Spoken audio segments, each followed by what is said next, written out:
சேதுபதியாக வந்து ஒரு நண்பனாக எனக்கு ரொம்ப பிடிச்சிருக்கு. விஜய் சேதுபதிங்கிற ஒரு தனி மனிதன் உழைப்பால் தான் இன்றைக்கி அந்த அளவுக்கு முன்னேறி இருக்கார். ரொம்ப யதார்த்தமாக ரியலிஸ்டிக்காக ஒரு பர்ஃபார்மன்ஸ் பண்ணுறது எப்படின்னா விஜய் சேதுபதிட்டேருந்து கூட கற்றுக்கிட்டேன் நான். வணக்கம், நெட் டிவி வியூவர்ஸுக்கு என்னுடைய வணக்கத்தை தெரிவிச்சுக்கிறேன். என் பேர் முத்துக்குமார், நான் கூத்துப்பற்றை நடிகர். விஜய் சேதுபதி நண்பன், இன்றைக்கி பிறந்தநாள் வாழ்த்து என் நண்பனுக்கு. நான் பார்த்த வரைக்கும் விஜய் சேதுபதி எனக்கு பழகின விதத்தில் அன்னைக்கு என்ன குணமோ இருந்ததோ அதே குணம்தான், கொஞ்சம் கூட அது மாறலை. விஜய் சேதுபதிக்கு ரொம்ப இயல்பாகவும் யதார்த்தமாகவும் அன்பாகவும் எல்லாரையும் நேசிக்கக்கூடிய ஒரு யதார்த்தமான ஒரு மனிதனாக நான் வியந்து பார்க்குறேன். இன்றைக்கி இவ்வளோ பெரிய இடத்துல தன் உழைப்பால் மட்டுமே அதுதான் உறுதியாக நான் சொல்ல முடியும். விஜய் சேதுபதிங்கிற ஒரு தனி மனிதன் உழைப்பால் தான் இன்றைக்கி அந்த அளவுக்கு முன்னேறி இருக்கார். அவரை வந்து நாம் எப்படி பார்த்தோன்னா, கூத்துப்பட்றையில் வந்து கிட்டத்தட்ட 2002 2003 இந்த டைமிங்கில், அப்போ வைகாசி ஸ்ட்ரீட்டில் இருந்தது கூத்துப்பட்றை. அப்போ வந்து நான் அப்போ தான் கூத்துப்பட்றையில் நான் என்ட்ரி ஆகிறேன். அந்த டைமில் வந்து அக்கௌண்டண்ட்டாக தான் இருந்தார் விஜய் சேதுபதி. விஜய் சேதுபதி ஒரு என்னை பொறுத்த வரைக்கும் பார்த்தோன்னா எப்படி சொல்லுவேன்னா, ஏகலைவன் தான் சொல்லுவேன். ஏன்னா உண்மையை சொல்ல போனோன்னா விஜய் சேதுபதி வந்து எதுக்காக வந்தோமோ ரொம்ப கிளியராக அந்த வேலையை பண்ணார். விடாமுயற்சி, கடின உழைப்பு. அவர் பட்றையில் இருக்கும்போது, அக்கௌண்டண்ட்டாக இருக்கும்போது எப்போல்லாம் ஃப்ரீயாக இருக்கும் நேரத்தில் பார்த்தா டப்பிங் பேச ஆரம்பிப்பார். தன்னை அதாவது ஒரு நடிகனாக வந்து ஒரு ப்ளே பண்ணி தேட்டரில் நடிக்கிறதுலாம் பெரிய விஷயம். அதெல்லாம் இப்போ எங்களுக்கு அது இப்போ நாடகம் பண்ணிகிட்டு இருக்க டைமில் வேலை இருந்தால் இதையும் செய்வார். வேலை இல்லைன்னா கண்டிப்பாக அவர் வந்து தன்னுடைய சுற்றுப்புறத்தில் நண்பர்கள்ட்ட, அவரை சுற்றி ஏகப்பட்ட நண்பர்கள் இருக்காங்க. அதில் நானும் ஒருவன் தான். எல்லாருமே நேசிக்கக்கூடிய ஒரு மனுஷன், ரொம்ப யதார்த்தமான ஒரு மனுஷன். டப்பிங் பேச போய் அப்படி தான் கற்றுக்கிட்டார். அவர் அங்கேருந்து தன்னுடைய பயணத்தை ஆரம்பித்தார். அப்புறம் ஸ்ட்ரீட் ப்ளே பண்ணுவார். ரொம்ப டெடிகேஷன் தான் விஜய் சேதுபதி. விஜய் சேதுபதி எனக்கு உண்மையை சொல்ல போனோன்னா, எனக்கு விஜய் சேதுபதி மூலமாக தான், அவர்னால தான் வந்து எனக்கே சில பெரிய நண்பர்கள், இன்றைக்கி இயக்குநர்கள்லாம் எனக்கு அறிமுகம் கிடைச்சது. உண்மையை சொல்ல போனால் காக்கா முட்டை மணிகண்டன், ஜெகர்தண்டா எருவி பண்ண கார்த்திக் சுப்ராஜ், அப்புறம் அல்போன்ஸ், இந்த ஒரு சர்க்கிளெல்லாம் தெரிகிறதுக்கு வந்து விஜய் சேதுபதி தான் எனக்கு மெயின் காரணம். நான் அவங்க கூடலாம் ஒர்க் பண்ணேன். கார்த்திக் சுப்ராஜ் கூட ராவணம் ஷார்ட் ஃபிலிம் பண்ணேன். அதுக்கப்புறம் வந்து மணிகண்டன் கூட காக்கா முட்டை அந்த பசங்களுக்கு ட்ரெயின் பண்ண எனக்கு கூப்பிட்டாரு. அதுலேயே ரோல் பண்ணேன். எனக்கு இந்த நண்பர்களாக கிடைக்கிறதுக்கு மெயின் காரணம் வந்து விஜய் சேதுபதி இன்றைக்கி ராவணம் ஷார்ட் ஃபிலிம்ல தான் அந்த டீமை அறிமுகப்படுத்தினார். அந்த எண்ணம் தான் என்ன மாதிரி நிறைய பேருக்கு எல்லாருக்கும் சொல்லி விடுவாப்புல. அது வந்து யாருமே வந்து எல்லாருமே நேசிப்பார் முதல்ல.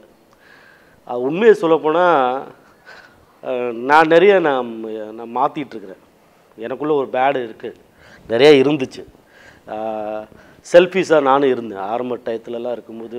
ஒரு சினிமா கம்பெனி போனால் உண்மையை சொல்லப்போனால் நான் யாருக்கும் சொல்ல மாட்டேன், நமக்கு கிடைச்சா போதும் அப்படின்னு. ஆனால் அது எவ்வளோ பெரிய தவறுன்னு என்னை உணர்த்துச்சு. நான் விஜய் சேதுபதி மாதிரி ஒரு நண்பன் எனக்கு வந்து நிறைய வந்து சொல்லி கொடுத்தாரு. அப்புறம் ரொம்ப நாள் கழித்து நல்ல நாள் பார்த்து சொல்கிறேன் இந்த படத்தில் நடித்தேன். அது இயக்குனர் நண்பர் ஆர்மகுமார், எனக்கு நீண்ட கால நண்பர். வர்ணம் பண்ணும்போதுலேருந்து விஜய் சேதுபதி நடித்தார், நானும் நடித்தேன். அப்போ இருந்த இந்த பயணம் வந்து தான் நல்ல நாள் பார்த்து சொல்கிறேன்ல, டைரக்டர் ஆர்மகுமார் என்னை கூப்பிட்டு எனக்கு வாய்ப்பு கொடுத்தாரு. அப்போ மீண்டும் வந்து விஜய் சேதுபதி கூட நடிக்கிற ஒரு சந்தர்ப்பம் கிடைச்சிது. நடிக்கும்போது Vijay Sethupathi spontaneous dialogue, spot improvisation, ரொம்ப ரொம்ப இயல்பாக யதார்த்தமாக ரியலிஸ்டிக்கு. அது ஒன்று மட்டும் நான் நிறையா கற்றுக்கிட்டேன். ரொம்ப யதார்த்தமாக ரியலிஸ்டிக்காக ஒரு பர்ஃபார்மன்ஸ் பண்ணுறது எப்படின்னா விஜய் சேதுபதிட்டேருந்து கூட கற்றுக்கிட்டேன் நான். அது தேட்டரில் பண்ணி பண்ணி பண்ணி ஒரு ஒரு கதையை படிக்கும்போது, அந்த கதையை ப்ளே பண்ணும்போது அதுலேருந்து எந்த வார்த்தையும் இம்ப்ரூவைஸ் பண்ண முடியாது. ஏதாவது ஒரு வேர்டில் மாறிடும், அது அர்த்தம் மாறிடும். ஆனால் நான் சினிமா பண்ணும்போது எனக்கு வந்து என்ன கிடச்சதுன்னா, ரொம்ப ரியலிஸ்டிக்காக அந்த பண்ணணும். அதே நேரத்தில் வந்து பார்வையாளர்கள் ஆடியன்ஸுக்கு பிடிக்கணும் அப்படின்னு அது சொல்லுவாப்புல. நான் விஜய் சேதுபதிட்ட நண்பன் சமீபத்தில் அந்த படம் ஒர்க் பண்ணும்போது கூட சொன்னாப்புல, நீ ஒரு கேரக்டருக்குள்ளே நீ கேரக்டர் ஆர்டிஸ்ட் பண்ணுமாம்மா, அது வந்து வேற ஒரு இடத்துக்கு கொண்டு போகணும் அப்படின்னு சொன்னாப்புல. நான் அதிலேருந்து எனக்கு ஒரு ஐடியாஸ் கிடச்சது. நான் இதுதான் வில்லனாக பண்ணேன், வேட்டை பண்ணேன். ஒவ்வொரு படங்களில் வில்லனாக பண்ணும்போது வில்லன் தான் எனக்கு அப்படின்னு நினச்சிட்டு இருந்தேன். அது ஒரு கேரக்டருக்குள்ளே பண்ணும்போது என்னை பொறுத்தவரை கதாபாத்திரம் எந்த ஒரு ஹீரோ கேரக்டர் கூட ஒரு கதாபாத்திரம் தான். ஸோ அந்த கதைக்கு சூட் ஆகிற மாதிரி தன்னை வளர்த்துக்கிறது எப்படின்னு சொல்லிட்டு விஜய் சேதுபதியிலேருந்து நான் கற்றுக்கிட்டேன். ஸோ இன்றைக்கி வந்து பிறந்தநாள் வாழ்த்து. சுற்றி எவ்வளோ ஃபேன்ஸ் இருக்காங்க, எல்லாரையும் நேசிக்கிறாரு. அதுதான் எனக்கு ரொம்ப பிடிச்சிருக்கு. இன்றைக்கி நான் ரொம்ப வியந்து பார்க்குறேன். நான் இப்போ பேசினா கூட, ஃபோனில் பேசினா கூட விஜய் சேதுபதிட்ட பேசும்போது நான் அப்போ எப்படி பழகணுன்னோ அதே மாதிரி தான் நானும் அதே நேரத்தில் தான் அதே மாதிரி தான் இப்போயும் பேசுகிறேன். நான் ரொம்ப எதுவுமே தன்னை மாற்றிக்காமல் ரொம்ப இயல்பாக சொல்கிறாமம்மா அப்படின்னு தான் பேசுவார். ஸோ எனக்கு அது ரொம்ப பெருமையாக இருக்கும். அதனால் இவ்வளோ ஒரு வளர்ச்சி போயிட்டார், அவரை நான் மிஸ்யூஸ் பண்ணிடக்கூடாதுங்கிறனால ரொம்ப கவனமாக நானும் வந்து அந்த ஃப்ரெண்ட்ஷிப்பை மெயின்டைன் பண்ணுறேன். தான் உழைப்பால் மட்டுமே முன்னுக்கு வந்த என்னை பொறுத்த வரைக்கும் ஒரு மாபெரும் நடிகன் யாருன்னா என் நண்பன் விஜய் சேதுபதியை தான் நான் சொல்லுவேன். ஏன்னா அந்த கடின உழைப்பு, இயல்பு, எல்லாரும் நேசிக்கக்கூடிய ஒரு மனப்பக்குவம் ரொம்ப வந்து உண்மையை சொல்ல போனோன்னா நிறைய ஹெல்ப் பண்ணியிருக்காரு, எல்லாருக்கும் நிறைய ஹெல்ப் பண்ணியிருக்காரு. ஆனால் வெளியில் சொல்லிக்க மாட்டார். நிறைய நண்பர்கள் இன்றைக்கி நண்பர்கள்லாம் அந்த ஒரு நண்பர்கள் அமைகிறதை பொறுத்து தான் இல்லையா. என் லைஃப்பில் வந்து நல்ல நண்பர்களை தேடணுமோ தேடக்கூடாதான்னு தெரியல. நான் சுற்றி பழகும்போது எல்லாருமே நல்ல நண்பர்களை நேசித்தாலே போதும். அந்த விஜய் சேதுபதியிலேருந்து கற்றுக்கிட்டேன். ஸோ எனக்கு விஜய் சேதுபதி ஒரு பெரிய இன்ஸ்பிரேஷன். ஏன்னா நடிகனாக வந்து இருக்கிறத விட எனக்கு விஜய் சேதுபதியை வந்து ஒரு நண்பனாக எனக்கு ரொம்ப பிடிச்சிருக்கு.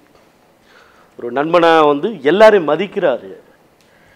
அது இவ்வளோ பெரிய இடத்துக்கு போனதை விட இன்றைக்கி கூட ஒன்றும் இல்லை. இப்போ உங்களுக்கு பைட் கொடுக்குறதுக்கு முன்னாடி கூட நான் முத்துசாமி சாரை நான் பார்க்க வந்தேன். பார்த்துட்டு இந்த சீதை காதியுடைய போஸ்டரை வந்து சார்கிட்ட காமிச்சேன். சார் வந்து ரொம்ப சந்தோஷப்பட்டார் பார்த்துட்டு. அப்புறம் அதுக்கப்புறம் வந்து அம்மா சொன்னாங்க, நான் விஜய் சேதுபதிட்ட பேசணும், நம்பர் கொடு அப்படின்னு. உடனே இம்மிடியேட்டாக பேசி கால் பண்ணோன்னே உடனே எடுத்தார். இன்றைக்கி இருக்கிற அந்த இதில் உடனே எடுத்தார். அன்னோன் நம்பர், என் நம்பர்லேருந்து நான் பேசலை, நான் புது நம்பரு. அந்த நம்பர் வந்து விஜய் சேதுபதிக்கு நான் கால் பண்ணேன். உடனே அட்டன் பண்ணி, மாமா அந்த மாதிரி நான் புதுகுமார் பேசுகிறேன், சார் பேசணுங்கிறாரு அப்படின்னு சொன்னோம். உடனே கூடுறா அப்படின்னு சொன்னேன். அந்த மரியாதை எனக்கு அது ரொம்ப பிடிச்சிருக்கு. அது உடனே பார்த்தா அம்மாவும் பேசினாங்க. அதில் ஒரு சந்தோஷம் எனக்கு. அது உயர்வு வர வர பணிவு இறங்குன்னு சொல்லுவாங்க இல்லையா. தன்னை வந்து எவ்வளோ இடத்துக்கு போனாலும் அது வந்து பழசம் மறக்காமல் இயல்பாக இருக்கிறது வந்து எனக்கு ரொம்ப பிடிச்சிருக்கு. இந்த மனிதன் இன்னமும் சினிமாவில் பெரிய லெவலில் சாதிக்கணும். அந்த சாதிக்கும் போது இந்த நண்பனாக வந்து மனப்பூர்வமான அவ்வளோ சந்தோஷத்தை நேசிக்கிறேன். எனக்கு ரொம்ப பிடிச்சிருக்கு. அந்த நண்பன் வந்து இன்றைக்கி அன்பிலீவபிள். அந்த சீதை காதியோட ஸ்டில்லு பார்க்கும்போது பார்த்தோன்னா நான் மிரண்டுட்டேன். ஒரு என்னென்னா எனக்குள்ள ஒரு நடிகனாக நானும் வந்து நம்ம அது எப்படிலாம் பண்ணலாம்னு ஒரு ட்ரீம் இருக்கும். ஆனால் அந்த ட்ரீம் இருக்கும்போது அதுக்கான வாய்ப்பு வர்றதோ இல்லையோ தெரியாது. நான் நேர்மையாக வேலை செஞ்சுட்டு இருக்கும்போது நெட்வொர்க் ஃபார்ம் பண்ணும்போது எல்லாரையும் நேசித்தாலே அந்த வாய்ப்பு வந்துடும். அதுவும் நான் கற்றுக்கிட்டேன். அப்புறம் அந்த போஸ்டர் டிசைன் பார்க்கும்போது நான் மிரண்டுட்டேன். அந்த இயக்குனருக்கு காலையில் நான் பேசினேன். நான் ரொம்ப சந்தோஷமாக இருக்குது. அவரை நான் பெருமையாக நான் பார்க்குறேன். நான் அந்த ஒரு ஸ்டில்லு வந்து டோட்டலாக அன்றைக்கி இணையதளத்தில் பார்த்தோன்னா அவ்வளோ வந்து பயங்கரமாக ஸ்வெட் ஆகிடுச்சு. அது விஜய் சேதுபதி பார்த்து அது சொல்லணும். நான் இங்கே தான் போயிட்டுருக்கேன், சேதுவை பார்க்க தான் நான் போயிட்டுருக்கேன். Anyway once again happy birthday மச்சான், வாழ்த்துக்கள்டா, சூப்பர் ராமன், பை.